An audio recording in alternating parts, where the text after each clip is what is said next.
The Catacomb podcast. created by a madman's distorted desires.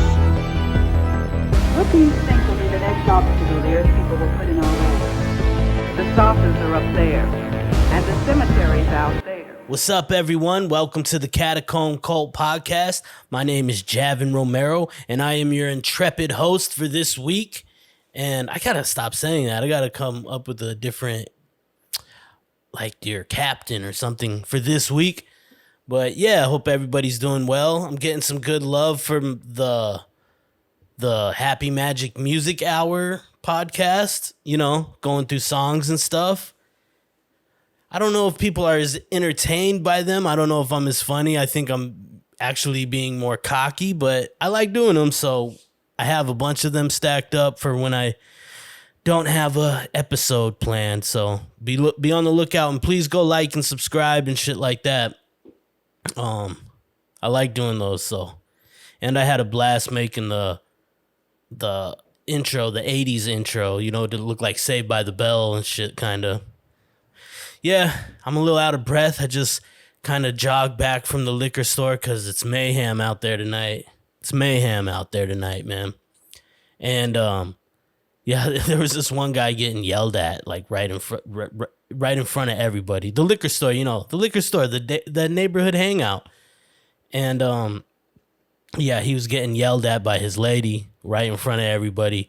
And you could just see he was mad embarrassed. I guess like that's kind of my mom growing up, you know, one thing that would set her off, I think I talked about it before, was embarrassing her in public. You know what I mean? Like if I was being a little kid being a brat at Walmart because I wanted a toy or something, like bitching and moaning or something, that would make her grind her teeth and, like, you know, hit you with the cart or something like that. But anyway, so like, yeah, I don't like being embarrassed in public either. I was watching this guy and he was just getting yelled at, you know what I mean? Just fucking screamed at. and he's just like, you know, he's like, shut the fuck up. Like, shut up. Like, you're embarrassing me. And it just reminded me of my ex one time. We were at a Brother Ali Bamboo and Brother Ali. If you don't know Bamboo, go check him out. He's a badass rapper. Yeah, we were at a Brother Ali show and we were in line at the Troubadour. Damn, I missed that place.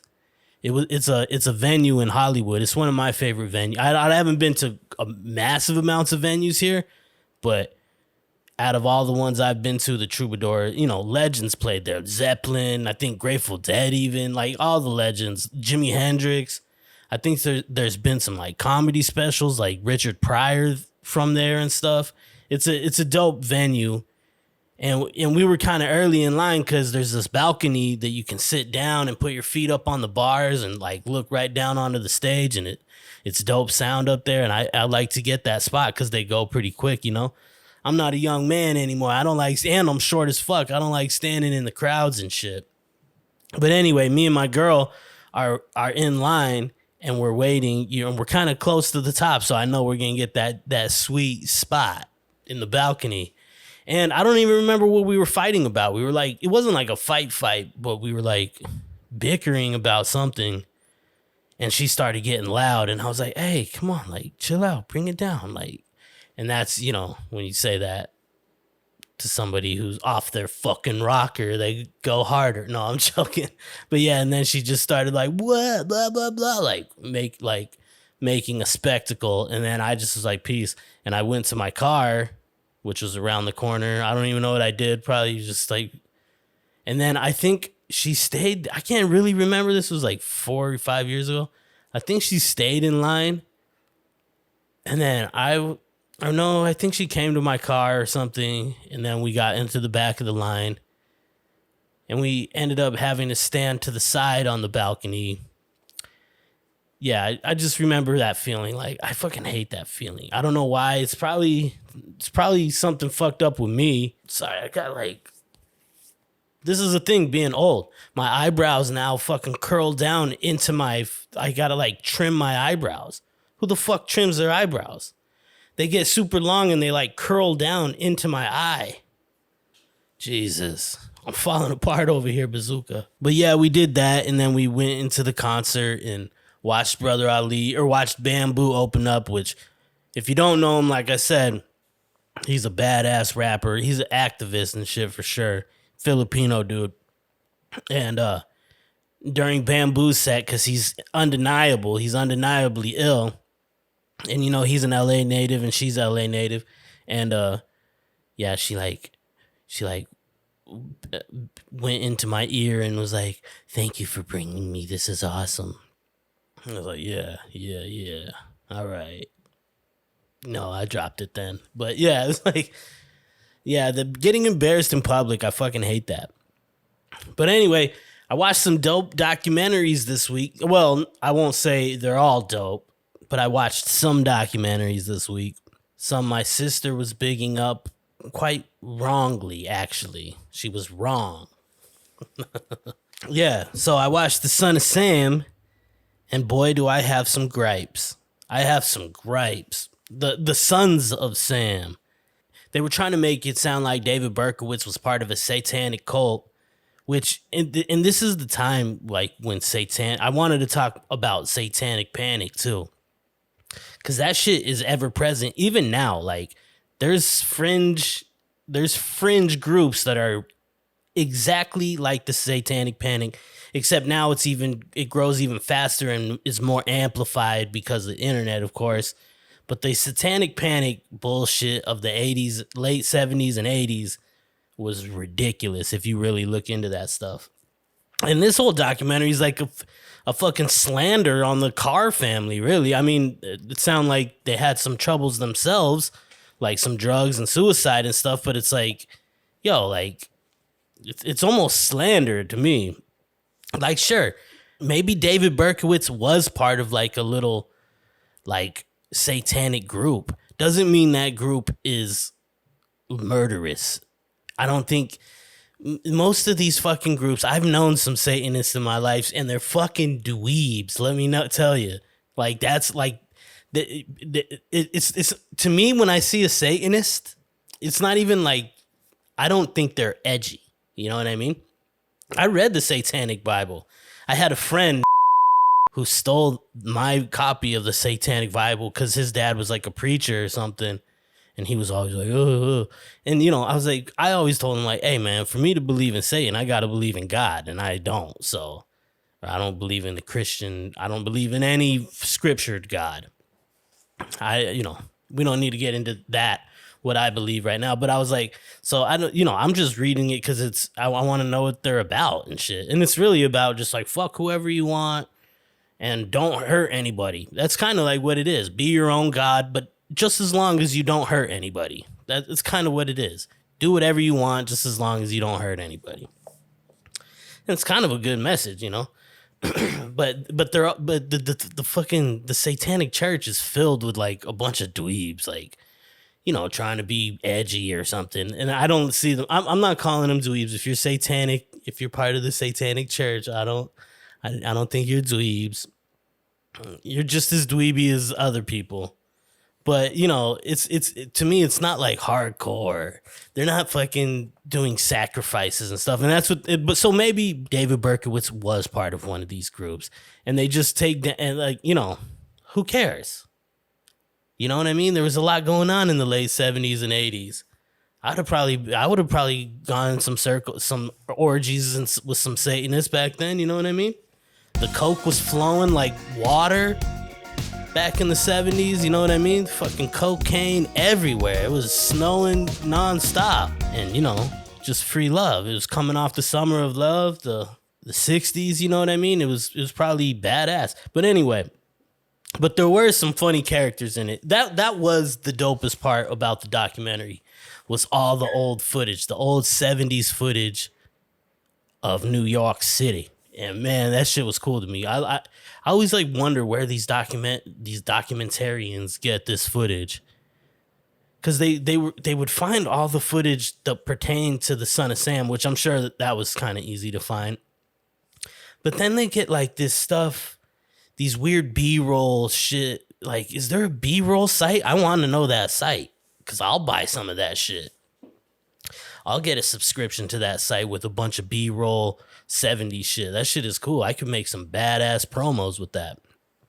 But yeah, that was the coolest part to me, was seeing that, and some of the characters. The fucking, I won't beat you guys over the head with my New York accent, which is, I'm from Hell's Kitchen and it's fucking flawless. But like the guy who got shot in his head, who survived, he was like 19. He was like, he like woke up out of his little like coma or whatever, and he was like, oh, I gotta be back before 7 so my mother doesn't know I wasn't home. And the cop told me, you got shot in the head, kid. You ain't going home anytime soon. And that fool has told that story a million times. And it's gotten to that point. I bet you the cop never even said that. But it's gotten to that point where this dude keeps telling that story and he has that punchline. You got shot in the head, kid. You ain't going nowhere. You know what I mean? Like, he's got it to that point. He's been telling it since 1976. And it's a finely polished story. That's what it is, That's how my pops has like I've heard the same stories a million times of when he was a kid, and I could almost, when he starts on one, I could almost probably recite it like a fucking song. I love them though. I love the stories. But yeah, all right, what else we got here? The servicemen called themselves Son of Sam, and he was in the military. He was a son of Sam, and then all of a sudden they say, son of Sam also means the devil. And I was like, son of the devil? Like, where'd you pull that? Like, son of the devil? I've never heard son of Sam as being the devil, his occult writing, though, was kind of cool, like, and suspicious. But I don't think the whole fucking documentary was basically trying to say it wasn't him who acted alone. You know what I mean? And they were trying to fucking trash this old man, John Carr, I think his name was, which he sounds like he was a piece of shit too, but he doesn't deserve to be slapped with the murderer, fucking serial killer, label. But, obviously David Berkowitz was into the occult and shit, like just from his signature alone, There's some crazy shit from the Satanic Panic, though, that was, I don't know. I'm just saying, I don't think he was acting with anybody. And by the way, Paul Giamatti, I love him, fucking bug eyes and all that. He was narrating the documentary, but it's all the words. This whole documentary is the memoir of this detective dude, or this reporter dude. Oh yeah, this detective dude, Maury was he was a journalist, right? And it's all like in his own words, It's from his memoirs. That's what Paul Giamatti's fucking speaking on, or he's reading it word for word out of his book. And it's like this dude got it in his head, son, because he thought it was a cool story. I'm sure it's intriguing. Conspiracies are intriguing. That's why I still like looking into conspiracies. Not so much anymore. I'm kind of burnt, but it's intriguing. Like, did they really fake the moon landing? Did Kubrick shoot it? Blah blah blah. And so like, I could understand, like, oh, maybe Son of Sam wasn't alone. Maybe blah blah blah. Like, So I get his point, but he got it in his head, and that's what happens with people. They get it in their head that this is what happened, and they'll shape any kind of evidence or any kind of non-evidence or any kind of facts into like reinforcements that reinforce their argument for said, conspiracy. And there's some obvious shit in here that is obvious. Like, what? That doesn't make sense. How do you get from here to here, Oh yeah, like, and like another thing, like, he brings it to the district attorney, Maury brings it to the district. Maury, he didn't even sleep. All he thought was Son of Sam. I gotta figure out Son of Sam. There's no more murders. There's no more 44 caliber murders. But he's still out there. That David Berkowitz, he wasn't the real Son of Sam. But anyway, Maury, he's a fucking hard-working, cigarette-smoking son of a bitch. He, he brings it to the district attorney to reopen the case. Like, he pitches, like, he says all this evidence he accrued, and was like, this is why I think it's so and so, and this and that, and David Berkowitz wasn't alone, and they denied, like, no, like, we're not going to reopen the case. And that simple point digs in deeper, makes it more entrenched. Like, see, they're all part of it. This is all a conspiracy, and that's what's happening nowadays with certain fringe groups that will remain nameless. But yeah, like, they use like that rejection or this kind of like ban or law or whatever, and being like, see, we were right. They're fucking silencing us. You know what I mean? And that's what happened here. And you could tell after that, because he even went harder. You know what I mean? Once you think everyone's out to get you, you're like fucking that. And you know, you feel like that. It's like paranoia when you think people are looking at you and nobody is.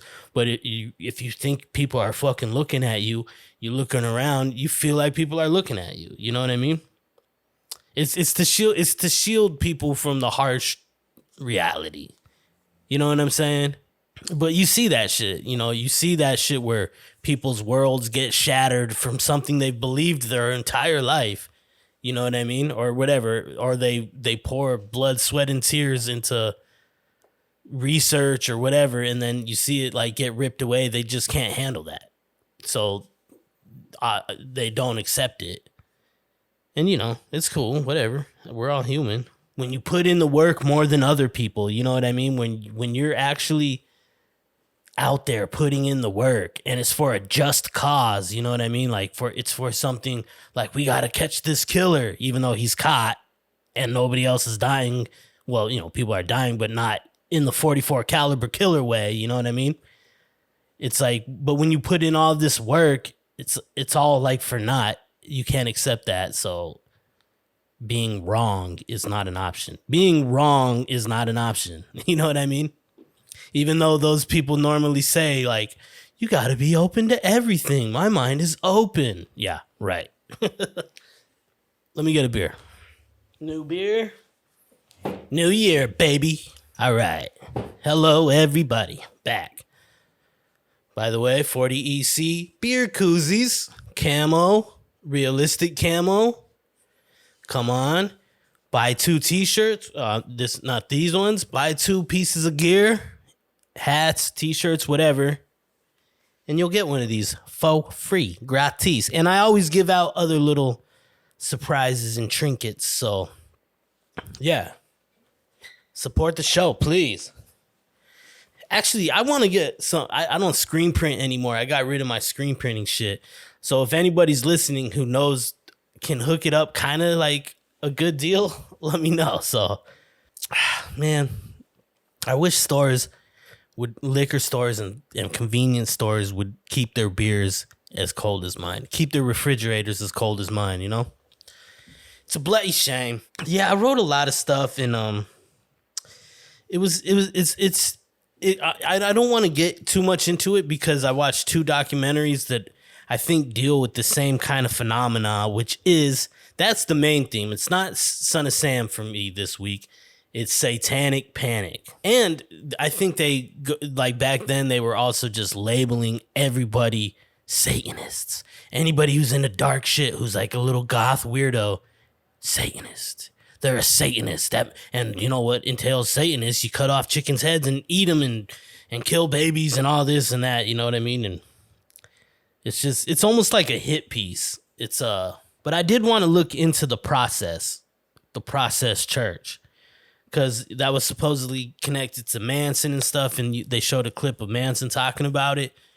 But I think he was probably just talking about it because Manson was on some other shit. But it seems interesting, and I might do an episode on it. You know what I mean? I might do an episode on all kinds of cults. You know what I mean? I know they just did one. I wanted to do one, but they just did a documentary on HBO about the Heaven's Gate cult. You know, the people in North San Diego during Hail Bop. I remember that shit. That shit was crazy.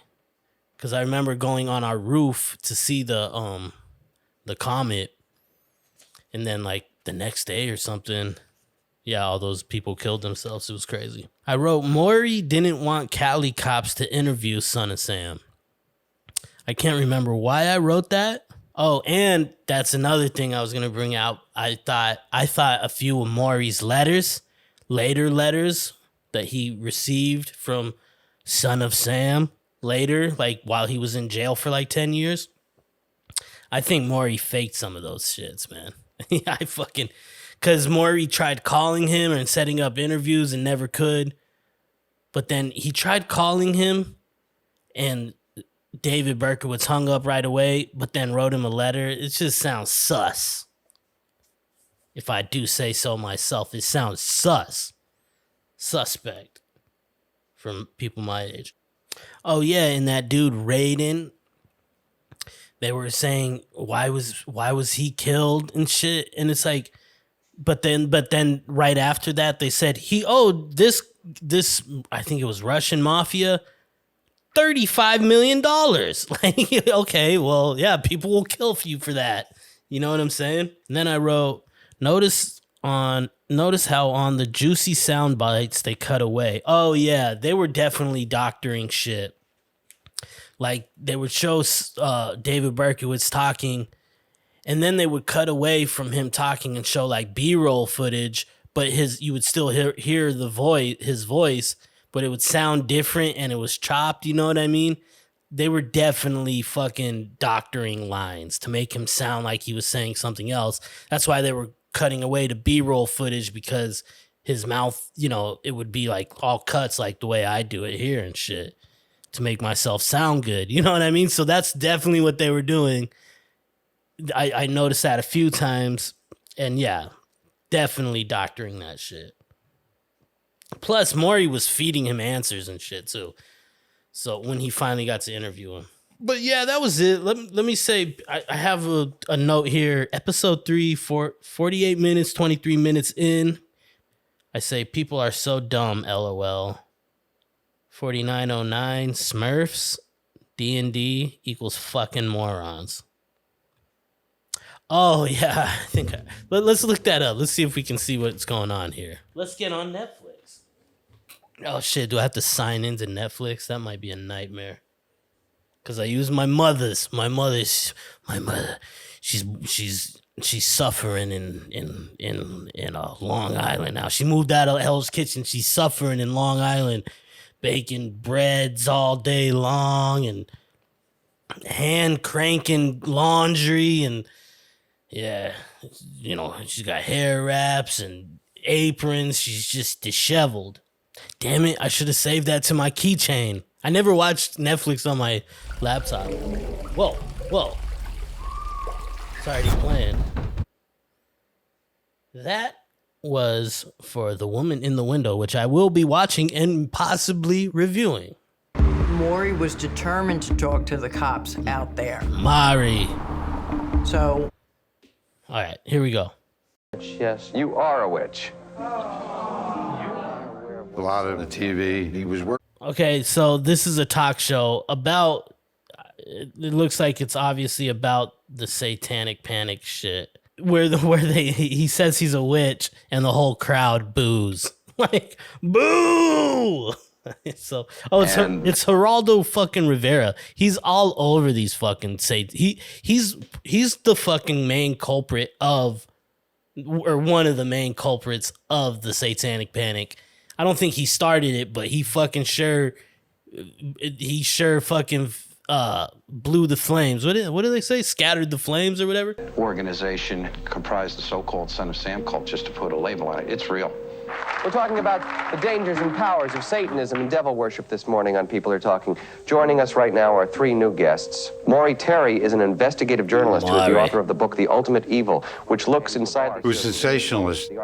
And Sensationalist. Maury didn't realize it right away. And Herman Slater is a witch high priest who owns an occult shop in New York City. Mr. Slater, you claim to be a witch. I am a witch, yes. You are a witch. You hear the crowd? A lot of the TV he was working on. I fucking hate people, man. They all boo his ass. And he looks like a nice guy. He looks like he's trying to be cool looking, you know, with his little ascot and shit. Probably has some shit like this, like with little skulls and taxidermied bats and a little book with some sage and Here's how you purify your house. Here's how you make your co-worker fall in love with you. Blah, blah, blah. Shit like that. Tarot cards. Like probably just trying to make an honest living doing something he's interested in. For Christ's sakes, leave the man alone. All right, this one says 4909. Oh, all right, let's jump to 4909. Be a witch. Be a proud fucking witch, man. Fuck these people. These fucking squares. All right, here we go. Professional is the other thing, you know. There was a satanic panic all over the country. Satanism is rampant. Hold on, let me pause it. Right there, they were just showing a newspaper article that said yoga class, because yoga was probably new back then to people, to Westerners at least. It said yoga class considered a satanic cult. People were fucking morons, man. They still are, don't get me wrong. In America and Canada. But I'm glad we evolved a little bit. There was a satanic panic all over the country. Satanism is rampant in America and Canada. In every school in America, you've got one kid who is at least seriously involved in Satanism. Games like Dungeons and Dragons incorporate actual occult practices into the body of the game. Is this a satanic toy? It is used to represent the occult, yes. He's holding up a Smurf. When we look at the cartoon, we see Papa Smurf drawing a pentagram, a five-pointed occultic star on the ground. He lights candles at each point. He dances inside the pentagram, chants magic. It got out of control. And unfortunately, I would say it's... the satanic panic, man. We got to delve deeper into it in another episode because this shit is hilarious. Like, there's some clips. It's just ridiculous. And it goes into my next documentary that I watched. I watched the Murder Among the Mormons. I really like that one. But I'm gonna do another episode on that. But this satanic panic goes into the Cecil Hotel. And I know people loved the Cecil Hotel, so they're probably gonna be mad that I'm about to shit on it. I know my sister loved that fucking show. She's like, you gotta watch the Cecil. Oh yeah, she lives in Australia. No, I can't do an Australian accent. She lives in España, and she's like, Javin, you gotta watch. I can't do the list. All right, I'll stop with that shit. The Castilian accent. Javin, you gotta watch the. All right, but no, she's like, Jad, you gotta watch the fucking Cecil Hotel. It's right downtown LA. Fucking blah blah blah. You know, and I watched it. And I completely skipped the third episode. And she's like, oh, yeah, that's why you didn't like it. I'm like, oh, okay. Because I was like, I can't do another fucking episode. And only reason I watched the fourth was it's like, I got to finish it. Maybe there's some crazy revelation. But it's basically a non-story. It's a non-fucking story. And I remember when it happened because I remember when that girl died because I had just moved here. And my girlfriend... the Brother Ali girl, it was 2012. I moved here at the end of 2012 and met her in like 2013, like beginning of 2013. And anyway, yeah, she was like telling me about the story and stuff and about how this crazy hotel downtown. And I was like, whoa, that's crazy, you know, but it's funny is like even in 2012 they brought up this like satanic panic, like that dude Morbid, spoiler alert, that dude Morbid who was a rock star, they fucking completely fleeced that guy. And you can tell that, like, that's what I said, like dudes who are like outwardly trying to be freaky and shocking are usually not pussy. They're usually like nerds, man. They're usually nerds, outcasts. You know, which I love, you know, power to you, man. I love people who are different and try to express themselves differently and all that. But they just fleeced that motherfucker, man. Like, oh, look at him. Look at him. He sings about fucking killing people. And, you know, yeah, you could tell obviously that dude was a good dude. And he seemed like legit broken up, that his whole career was over because of that shit. How extensive it could have been, but you can't even judge that because you don't know. You know what I mean? But yeah, it was basically a non-story. They should have just did one episode about fucking the Cecil, like the history of the hotel, like the Cecil Hotel in the Prohibition to the Cecil Hotel in like the 70s, like and then the crack era. That shit was interesting to me, like all the Skid Row stories and shit like that, you know. But they really did try to beat that. It was like 3 episodes of beating into your head how shady this hotel was. And then like at the end, they're like, oh yeah, and this girl, she's had kind of like psychotic breaks before when she stopped doing her meds. She's had a couple at work and whatever. I think there was a McDonald's or something like that in Canada. So yeah, it was just probably that. Because they were hella speculative too. And it was all those internet sleuths. The internet sleuths, these internet detectives. I couldn't believe they kept showing them like acting like they were some kind of authority. Like this one guy's like, it just doesn't make sense. It's like, oh yeah, people don't get depressed and kill themselves ever. That never happens. And he's just like, the way she died she didn't have a mark on her body. But she's dead. That just doesn't make sense. And by the way, no disrespect to this girl or her family. Like, I'm not shitting on them. I'm just shitting on the way. That shit's sad, I'm sure. I'm just shitting on the way this documentary painted this whole. They acted like it was this build up to nothing. Like, I don't know.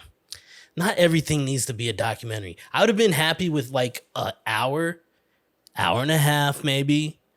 1 episode documentary about the Cecil Hotel. Tell that, include that girl's story. Go ahead. I don't care.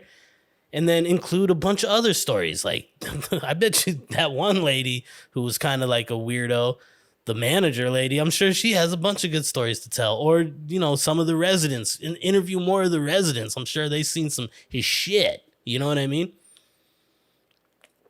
But yeah, and the internet sleuth shit, that's probably why I was more bothered by it. All these people giving their opinions. Like, I've read many coroner reports in my life. Like, okay, but that doesn't make you a doctor, so shut the fuck up and get the fuck. You know what I mean? Like, I know, question everything. But yeah, maybe I am being an asshole, huh? I just thought it was funny. Like, it doesn't make sense. But also, for tourists or for people who have never been to LA, maybe just skip downtown. You know what I mean? There's some cool spots down there. I've usually only been down there for like work stuff, but I have gone down there and bar hopped with my friend Casey when she used to live down there and stuff like that. I don't really know anybody who actually lives down there anymore. But there was some cool spots, you know. I went to that Cole's French dip place where Bukowski used to chill, and you know I'm a huge Bukowski fan. But for a tourist who's looking for the California experience, especially somebody from another country, just skip downtown. Actually, everybody, just skip downtown. Go to Hollywood. Hollywood's grimy too. Let me tell you that. Like, Hollywood's not Tinseltown as its moniker its moniker suggests. It's Hollywood's grimy as fuck. Go to West Hollywood, the gay area. Go to like West Hollywood towards Beverly Hills. You'll like it over there. You know what I mean? And or Santa Monica. Go to Santa Monica. Just go to Santa Monica. That's family fun for the whole family. Family fun for the whole family. Kind of redundant, huh? They're bazooks. The Satanic Panic shit just kind of gets to me. And I don't know why it's been coming up a lot. Like, Satanic Panic has been coming up a grip. I was just listening to NPR, because sometimes just when I'm on a quick drive, I just have NPR on to seem, you know. I get mad at NPR too. Don't think I'm just like one-sided. My hate is for everyone. But yeah, they were talking about, you know, certain internet fringe groups. Yeah, they brought up the Satanic Panic. So it's been weird that it's been like hitting my radar a lot. And I want to like get into it a little more. And maybe that's what we'll do on the next episode. Maybe the next episode will just be Satanic Panic. Because, you know, I read that book and I thought it was so fun. I was pissed at that dude for he wasn't really my homie. He was like a homie's homie. You know what I mean, homie? He I was really kind of mad that he took that book because I don't think I finished it. But it's Anton LaVey. Anton LaVey. Even Marilyn Manson in his book. I know Marilyn Manson's canceled now, but I read Marilyn Manson's book, and he was like, yeah, he's met him because Anton LaVey wanted he probably wanted that cred, Manson cred. And Manson said exactly what I said, like, yo, to believe in fucking the devil, you got to believe in religion and shit. Like, fuck that. But anyway, they were good. They were good. The Son of Sam was dope. Primarily, I thought it was cool. I thought it was a cool story. I just didn't believe it. I wasn't as angered as I was about Cecil. And I know that's probably going to fuck with people because people loved that shit. I saw people posting about it. My homie told me about it. My sister told me about it. And like, I was just like, lame. But, you know, maybe I missed it. Maybe I was a half a box of wine deep, so I didn't even understand it, you know? That is a possibility. But yeah, I think that'll be the next episode. Well, not, the next solo episode will be all about Satanic Panic, and I'm going to do fucking research for once. You know what I mean? I do notes, but not research. I should have been prepared with clips. You know what I'm saying? Well, let's see what else we got here. Just for the fuck of it. Oh, yeah, that's with the internet sleuths. That's why I really bugged me. I just read it. That's what really bugged me. They were like, what if she was followed upstairs? What if she bumped into somebody and they got mad at her and chased her upstairs? What if? It's like, yeah, what if what? What if what? What if my aunt had a dick, she'd be my uncle? Whoa. You know, like, you know what I mean? Like, it's like, yeah, all the what ifs were just like, yeah, what if what? Like, that's not what the evidence suggests at all. Like, so just stop it. Just stop it. When I say stop it like that, Bazooka's eyes popped up like, what, was I doing something wrong? Because that's all I yell at her constantly. Stop it. Stop it. Look, look at it. That's funny. Bazooka, you're doing great. You're such a sweet little girl. But yeah, Cecil Hotel, I thought was a stinker. I don't get in bunkers. What does that mean? Sometimes I say stuff. Like, I'll be watching the thing, I'm like, I live alone, so I'm kind of psychotic. So I yell out random things while I'm watching stuff like, Jesus Christ, look at lady. I'm loud as fuck watching a movie and stuff. Like, motherfucking idiot. I yell that kind of stuff. And sometimes I write it down thinking I'll remember, like, my state of mind when I said it. Because I just wrote, I don't get in bunkers, which is probably true, I guess. I don't know. I'm rambling. All right, I'm going to end this here. Thank you for listening. I don't say this ever on episodes, but if you're still listening, which is probably doubtful from the analytics. No, I'm joking. Thank you, everybody, for even just listening to a minute. But if you are still listening, please like and subscribe. I'm really putting a lot of work into this shit. I know it just seems like I'm on here rambling, but when it comes to editing and doing my little intros and doing these little freeze frames and shit like that, it's a lot, And then I go through the whole thing because I stutter like a motherfucker, and I don't want to subject you guys to what really goes down. You know what I mean? I ain't Joe Rogan and shit. He bit my haircut. But yeah, please like and subscribe because I'm having fun doing this, and if it gets like where people really want to listen and stuff. But yeah, if people dig it, it motivates me to keep doing it. You know what I mean? Because this is completely pure side project love. You know what I mean? And if people are actually engaging with me and talking to me about getting DMs and talking about what I talked about, which I have got a few, that's dope, man. And it fucking lights a fire. Yeah, I got to do another one, man. Gotta let motherfuckers know. And if that, so that it motivates me, you know what I mean? So yeah, anyway, thank you everybody for listening. I love you so much. I need a call phrase to end the episode, like a sign off, like Anchorman. good night and good luck, or no, what was Anchorman? Fuck you, San Diego, or no? Anyway, you know what I'm talking about. I can't remember. But yeah, I need something like that. Like, all right, cultivists, cultivators, cultists, cult leaders signing off. Anyway, I love you. Peace out. Don't watch watch Cecil and tell me I'm wrong. Please, let's interact. But anyway, have a great week. Laters. Established in 399 BC, this is the Catacomb Cult.